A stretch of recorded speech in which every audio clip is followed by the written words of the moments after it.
Matthew Drufke.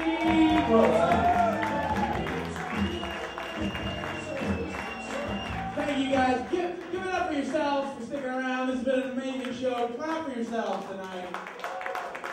One thing really quickly, before I get started, stop the guitar because I can hear you in the back. I know that was me. Before we get started, let's give a round of applause to all the Thursday comedy people and the Mammoth comedy people for putting the show together. Joe, Jeanette, and Joe, and Stephen, and Jessica, thank you for having the show. What would we be doing on Thursday night? We what, watching TV? That's terrible. I have developed a new, awesome favorite TV show, though. It's called Man vs. Food. I don't know if you guys have seen the show, but it is amazing. Here's what it is. There's this guy, Adam Richman, and they send him all over the country to compete in eating challenges. Like, can you eat this pizza in 10 minutes? Or can you eat this super hot curry or whatever? And look, even when he doesn't do it, it's always, like, pretty impressive. I think it would be less impressive if they had him in these challenges, competing against somebody in these challenges, but this other guy is addicted to crystal meth. You know what I mean? If they were like, Adam, you did a good job with that torpedo chili, but somebody's Shaky Pete over here. He also ate the silverware. You know what I mean like that? Nothing, sir? All right. You all night, you're the only guy I've been looking at. Whatever I got to do tonight, I will tap dance while jerking you off, if that's going to get a smile for you. Yeah! What's your name, friend? No, you, sir. What is your name? Bill. All right. Bill, so, like, why are you here tonight? Like, what's it, like, was the theater closed? Like, what brought you in? Like, no movies tonight? What's going on?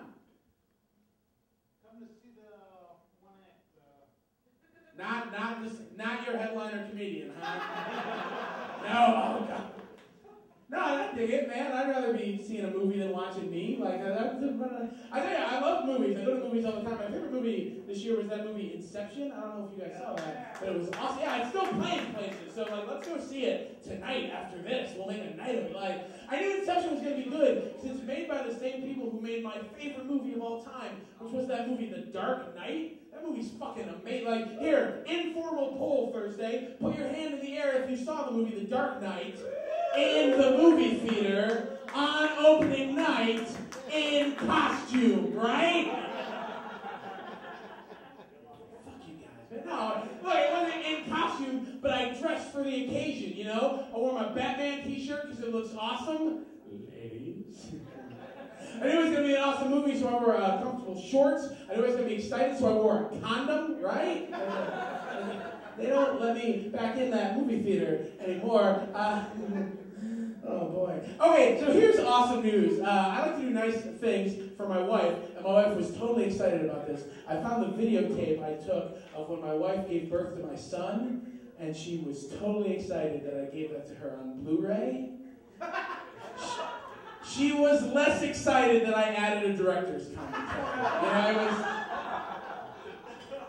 This is when I would have switched to a long lens to capture the amazingness of the moment, but I was too busy trying not to throw up.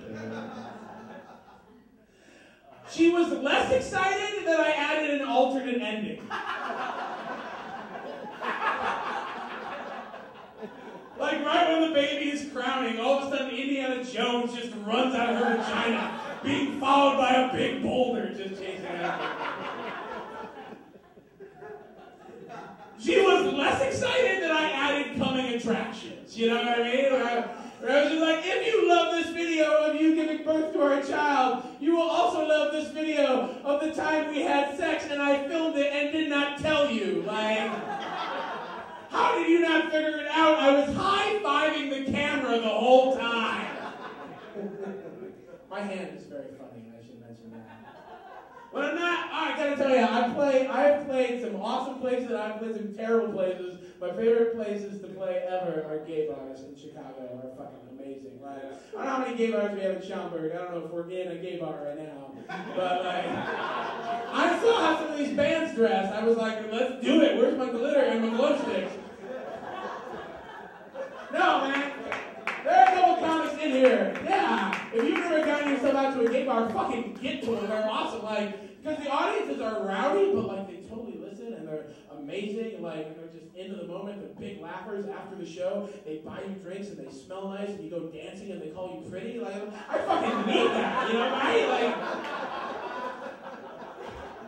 and people are like, Matt, like, you're straight. And I'm like, yeah, but whatever. I can play a gay bar. I know who I am. Like, be secure in who you are. I can play a gay bar because I know what I am. I know what this is. I'm a straight guy. Like, sex with women. Like, weird, creepy, disgusting.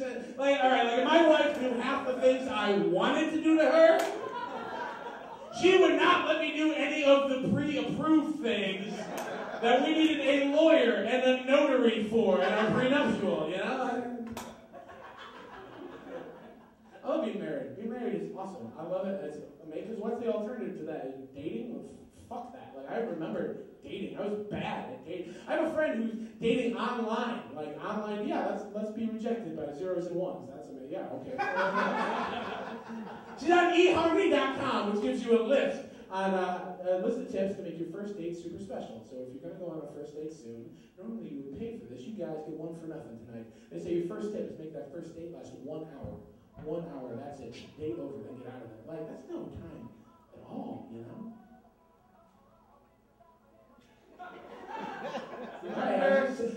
I'm like, am I crazy or does the audience hear that as well? Like, now, furthermore, like, I remember how I was on first dates. And I'm like, I have 1 hour, holy shit. Like, I have 1 hour to tell this girl all about myself and find out all about her and be funny and witty and charming and, like, see if there's a connection and get really drunk and slip something into her drink in only an hour. Like, Jesus Christ, that's no time. I haven't even seen a wine list. You're like, whoa, what do you mean this Denny's doesn't have a wine list? I don't know. This might not be the best first date in the world, to be honest. All right, I want to talk about this really quickly. One more thing, and then I'll get started.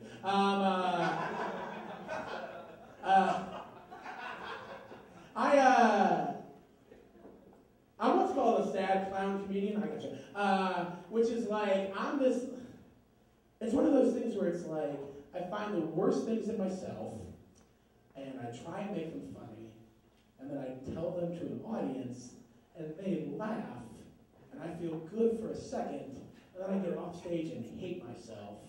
It's just like the audience is laughing at me. You know, like, and it's really weird. It's a very weird dichotomy. Like, I have a set list from, like, October 7th, which just said, like, it's not whatever comedians use, they're, like, little things to remember their jokes. The list was just, I'm fat, I'm old, I'm kind of gay, I'm not tough, I don't have friends. Happy laughing, guys! And that's what that is, you know?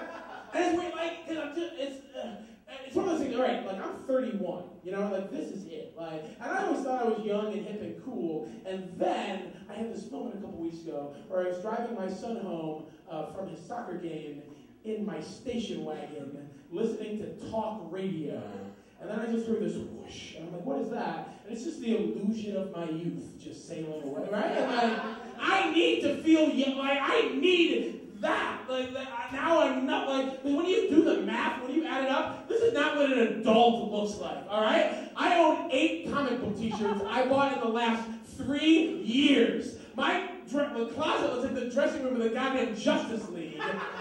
Assuming every member of the Justice League got hideously out of shape and needed all of their outfits transposed to double XL, you know what I mean?